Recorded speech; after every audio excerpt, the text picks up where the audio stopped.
बिस्मिल्लाहिर्रहमानिर्रहीम। Dear students, आज हम फिज़िक्स 9 का यूनिट नंबर 6 करने जा रहे हैं। न्यूमेरिकल्स हैं, बहुत इंपॉर्टेंट हैं। तो आते हैं आज के लेक्चर की तरफ।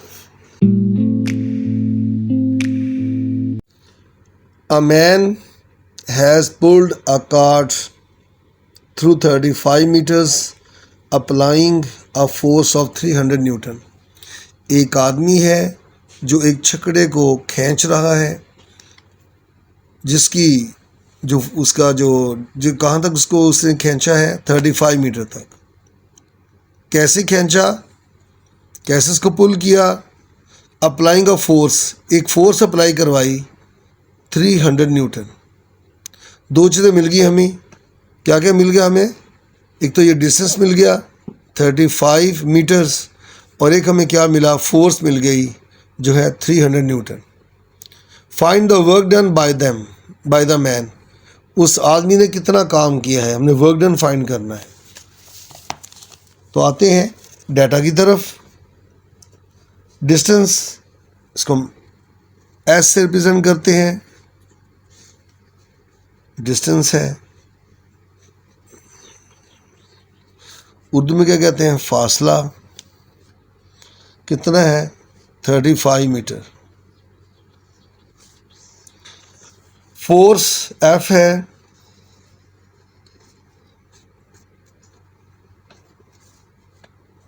फोर्स ही कहते हैं उर्दू में, 300 न्यूटन। फाइंड करना है वर्क डन, डब्ल्यू से रिप्रेजेंट करते हैं, वर्क है। ये हमने फाइंड करना है। ये दोनों उर्दू और इंग्लिश में लिखने का मैं आपको पहले भी कहता हूँ, मेरे स्टूडेंट जहाँ उर्दू मीडियम भी हैं और इंग्लिश मीडियम भी हैं, इसलिए मैं ये दोनों को लैंग्वेजेस को यूज़ कर लेता हूँ। अब हमने करना है फाइंड वर्क डन।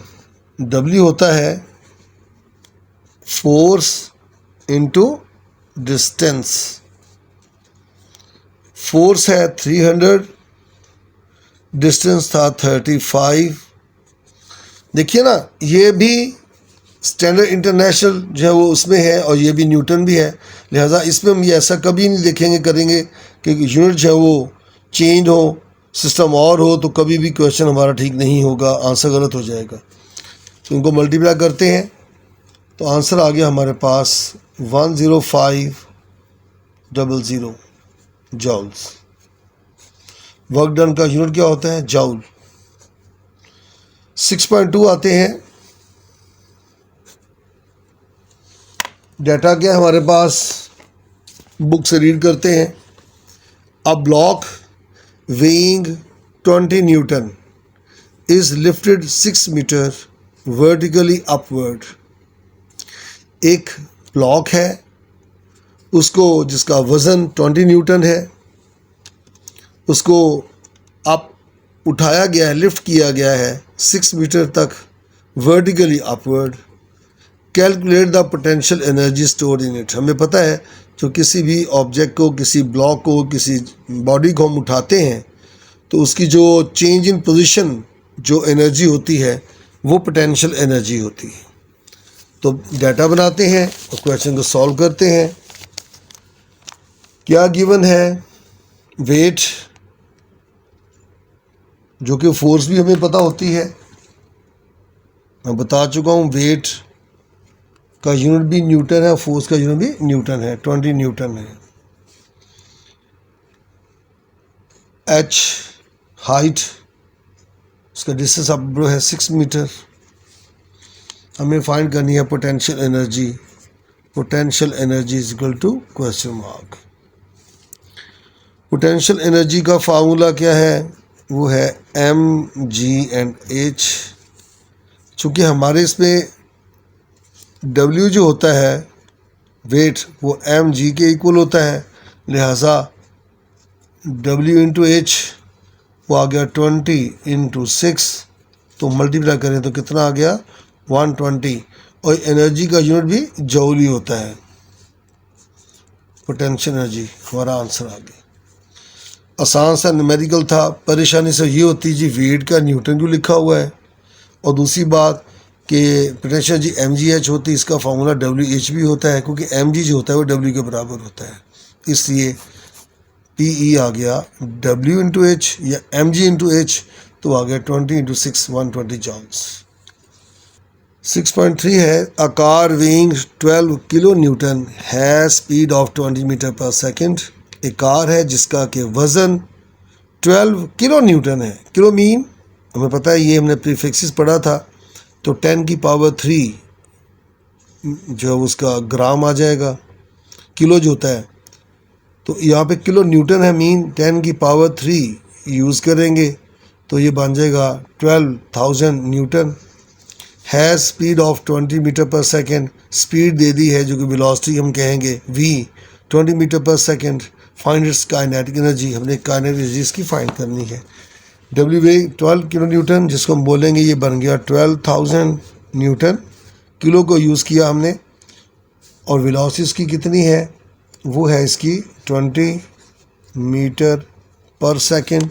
फाइंड करनी हमने काइनेटिक एनर्जी, के ई इसको कहते हैं, फाइंड करनी है। के ई का फार्मूला क्या है, वो है 1/2 mv²। अब हम देखते हैं हमारे डाटा में, हमारे पास तो वेट दिया हुआ है, मैथ्स हमारे पास नहीं है, हमें मैथ्स को फाइंड करना है। ये इसमें जो समझिए कि एक पॉइंट है, डिफ़िकल्टी है, उसको हम दूर कर लेंगे तो इसमें वैल्यू पुट करके आराम से फाइंड कर लेंगे।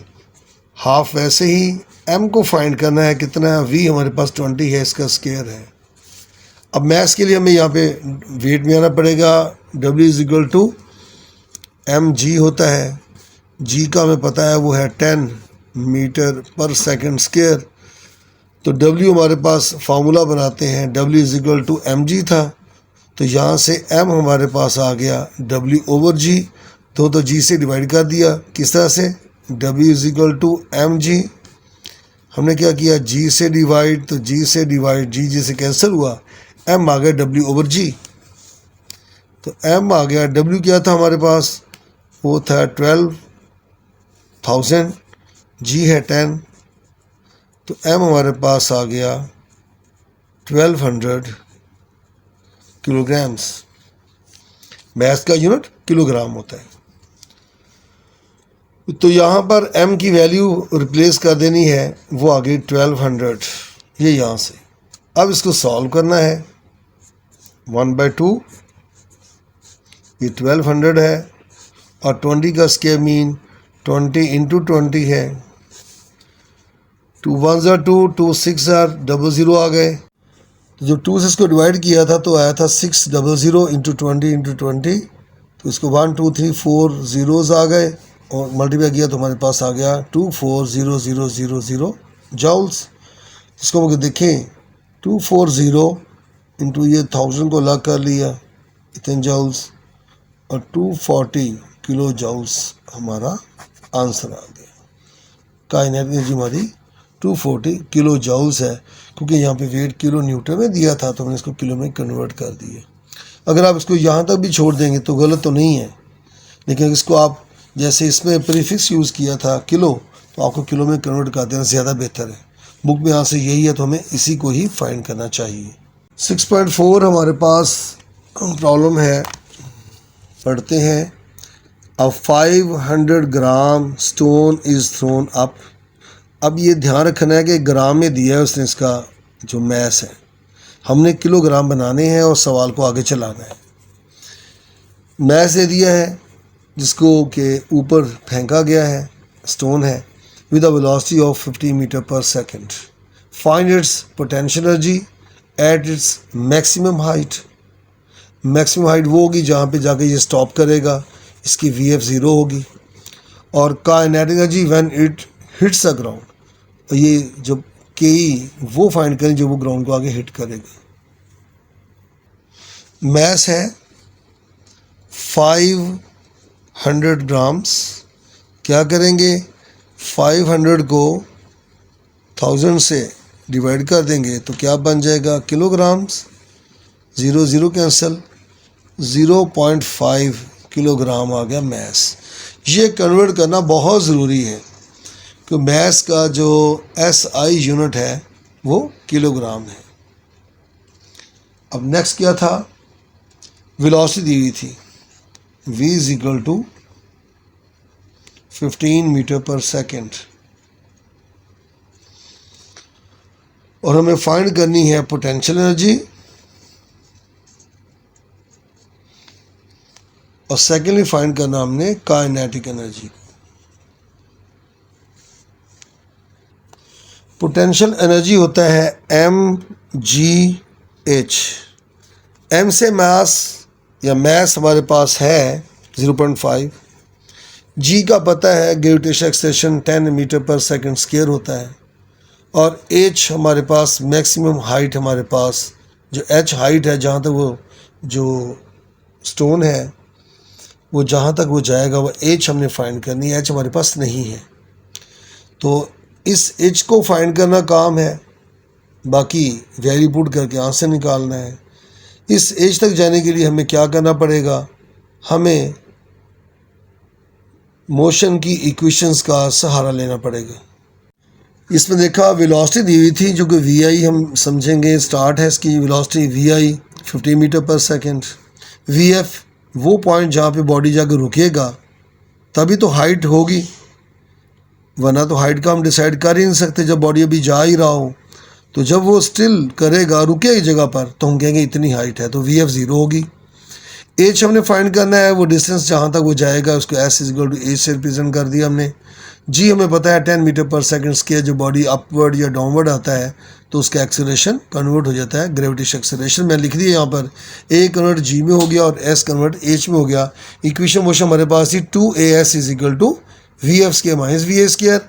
इसमें s कन्वर्ट हो गया h में और a कन्वर्ट हो गया g में, और बाकी आगे vf square minus vi square.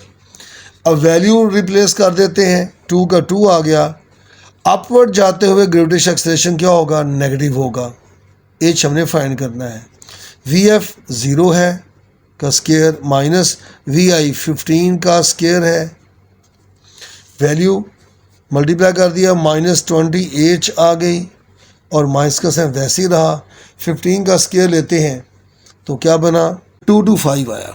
ये माइनस माइनस से कैंसिल हुआ, 20 से डिवाइड तो 20 से डिवाइड, h हमारे पास आ गया, इसको डिवाइड करें तो कितना आता है, 225 डिवाइड्स 20, 11.25 मीटर्स। ये हमारे पास h आ गया।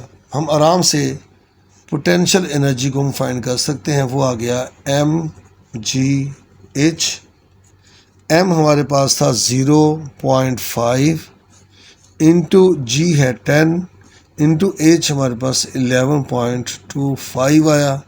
इन तमाम को मल्टीप्लाई करते हैं, मल्टीप्लाई 0.5 मल्टीप्लाई 10 तो आंसर आ गया 56.25 और पोटेंशियल एनर्जी का यूनिट क्या होगा, जूल। ये यूनिट लिखना बहुत ज़रूरी है। मैं फिर एक दफ़ा रिपीट कर देता हूँ बात को कि जितने भी मास था 500 ग्राम था, हमने किलोग्राम बनाया।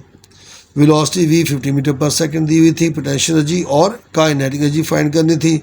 पोटेंशियल एनर्जी हमें कहा गया था eight its maximum height. Maximum height वो होगी जहाँ पे जाके इसकी वेलोसिटी 0 हो जानी है। ये हमारे पास vf 0 हुई, va 50 मीटर पर सेकंड थी, h को फाइंड करना था।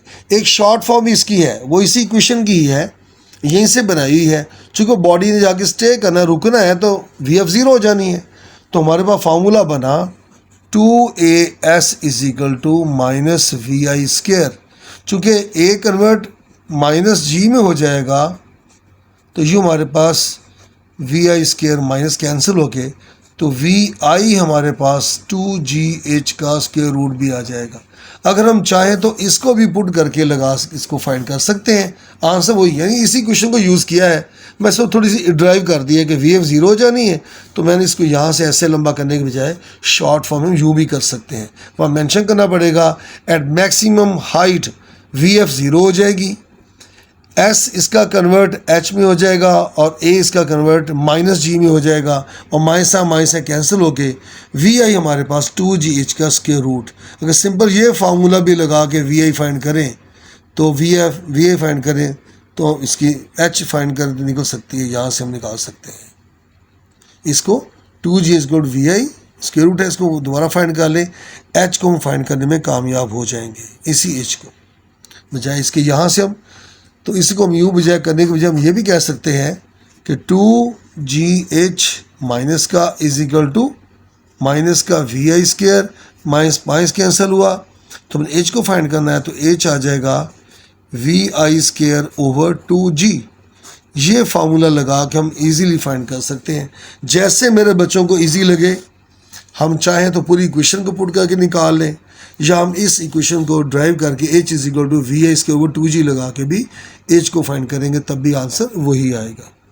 तो हमने h को फाइंड कर लिया, चाहे इस मेथड से चाहे इस मेथड से, it is up to you, जो आपको इजी लगाओ उसको आप यूज़ करके h को फाइंड करें और फिर mgh का फॉर्मूला लगा के इसको पोटेंशियल एनर्जी को फाइंड कर लेते हैं। अब रह गया है काइनेटिक एनर्जी वाला मामला, वो तो सिंपल है। हमने कहा था काइनेटिक एनर्जी जो है वो क्या होती है, ½ mv², 1/2 मैस है 0.5 और v का स्क्वायर वो क्या है 15 का square.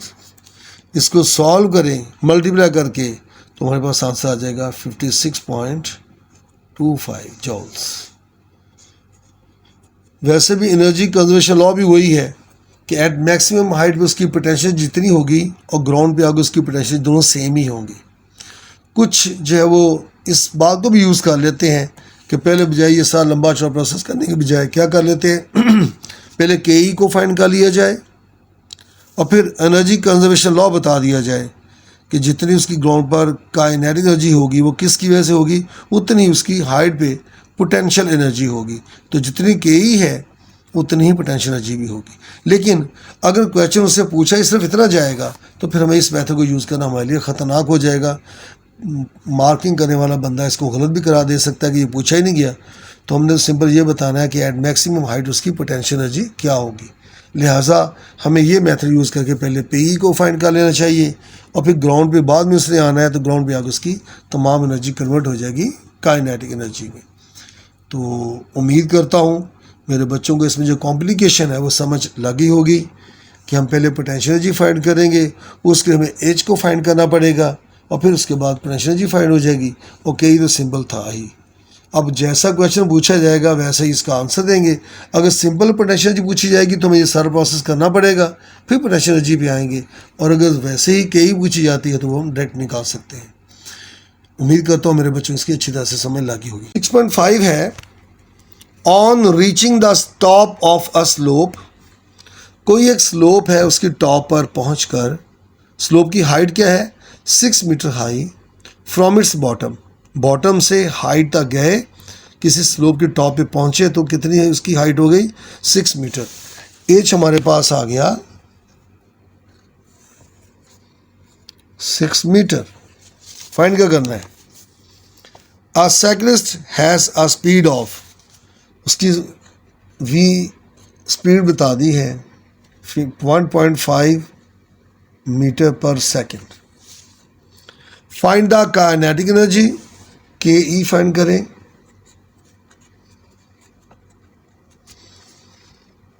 And the potential energy, दूसरी बात क्या कही गई है, पोटेंशियल एनर्जी फाइंड करें of the cyclist. The mass of the cyclist and his bicycle is, उसका जो मैस टोटल बता दिया गया है दोनों चीज़ों का वो कितना है 40 kg है। अगर वो साइकिल का मास अलग बता दे और साइकिलिस्ट का अलग बता दे तो दोनों को प्लस करके टोटल मैस फाइंड करके फिर एनर्जी की तरफ हम चलेंगे। सो खुद ही बता दिया कि दोनों का मैस मिलाकर टोटल 40 kg है। अब हमारे पास बहुत इजी फार्मूले दोनों हमारे पास मौजूद हैं। के ई फाइंड करने के लिए क्या करेंगे, ½ mv², 1/2 m है 40 v है 1.5 का स्केयर। कैलकुलेशन करते हैं और इसका आंसर निकालते हैं। पोटेंशियल एनर्जी है ऐसे ही m, g और h। g का हमें पता है ग्रेविटेशन एक्सेलरेशन 10 मीटर पर सेकंड स्क्वायर होता है, तो वैल्यू पुट करते हैं। m है 40, ग्रेविटेशन एक्सेलरेशन 10 है, h हमें बता दी है 6 मीटर। 6.4 और 6.5 का यही है कि उस पे h को फाइंड किया था और इस पे h हमें दे दिया खुद ब खुद। तो यूँ वैल्यू पुट करके इसका जॉल में आंसर बता देंगे कितना आंसर है। इसका भी जॉल में आंसर होगा। इसको सॉल्व किया हमने, 1.5 का स्केयर आया, मल्टीप्लाई कर दिया, ये 2 से डिवाइड किया 20 आ गया, और 1.5 का स्केयर किया तो 2.25 आया। इसको 20 से मल्टीप्लाई कर दिया तो हमारे पास इसका आंसर आ गया 45 जॉल्स। ऐसे ही mg सबको मल्टीप्लाई कर दिया तो ये हमारे पास का आंसर आ गया 2400 जॉल्स। ये पोटेंशियल एनर्जी हमारे पास आ गई और ये काइनेटिक एनर्जी हमारे पास आ गई। उम्मीद करता हूँ मेरे स्टूडेंट्स को मेरा लेक्चर समझ लगी होगी। जो प्रॉब्लम आज की है चैप्टर नंबर 6 से इन्वॉल्व करती हुई काफ़ी हद तक समय लगी होगी, आसानी बन गई होगी। दोस्तों को बताइएगा और मेरे इस लेक्चर को लाइक कीजिएगा। और जिन दोस्तों ने, जिन मेरे स्टूडेंट्स हैं, मेरे प्यारे प्यारे स्टूडेंट्स ने सब्सक्राइब नहीं किया हुआ वो इसको सब्सक्राइब कीजिएगा। और अल्लाह ताला हम सब का हामी नासर हो। आज ये पार्ट 1 है, पार्ट 2 के लिए अगले लेक्चर इंशाल्लाह मैं जल्द आपको जो है मुहैया करूँगा। अल्लाह ताला हम सब को अपने हिफ्ज़-ओ-मान में रखें। अस्सलामु अलैकुम।